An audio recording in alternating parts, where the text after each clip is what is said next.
നവജാത ശിശുവിനെ കൊലപ്പെടുത്തി കുഴിച്ചുമൂടിയ സാഗര ജംഗ്ഷനിലെ വീടും വിജയനെ കൊലപ്പെടുത്തിയ കക്കാട്ടുകടയിലെ വീടും ഡിഐജിയും സംഘവും പരിശോധിച്ചു.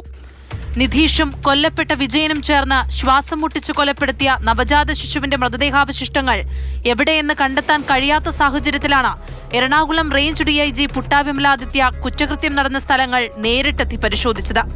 വൈകിട്ട് 4 മണിക്ക് കക്കാട്ടുകടയിലെ വീട്ടിലെത്തിയ ഡിഐജി കൊല്ലപ്പെട്ട വിജയന്റേതെന്ന് കരുതുന്ന മൃതദേഹം കുഴിച്ചിട്ട മുറി ഉൾപ്പെടെ പരിശോധിച്ചു. തുടർന്നാണ് 8 വർഷങ്ങൾക്ക് മുൻപ് വിജയന്റെ മകൾക്കുണ്ടായ കുഞ്ഞിനെ കൊലപ്പെടുത്തിയ സാഗര ജംഗ്ഷനിലെ വീട്ടിലും എത്തിയത്. കന്നുകാലി തൊഴുത്തിനു പുറമെ വീട്ടിനകത്തും പരിശോധന നടത്തി. പിന്നീട് പോലീസ് സ്റ്റേഷനിലെത്തിയ ശേഷം കസ്റ്റഡിയിലുള്ള മുഖ്യപ്രതി നിധീഷിനെയും പുട്ടാ വിമലാദിത്യ ചോദ്യം ചെയ്തു.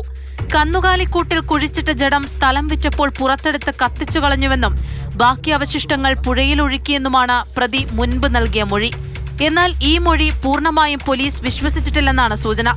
ഡിഐജിക്ക് പുറമെ Idukki SP TK Vishnu Pradeep, DYSP PV baby എന്നിവരും സ്ഥലത്തെത്തിയിരുന്നു.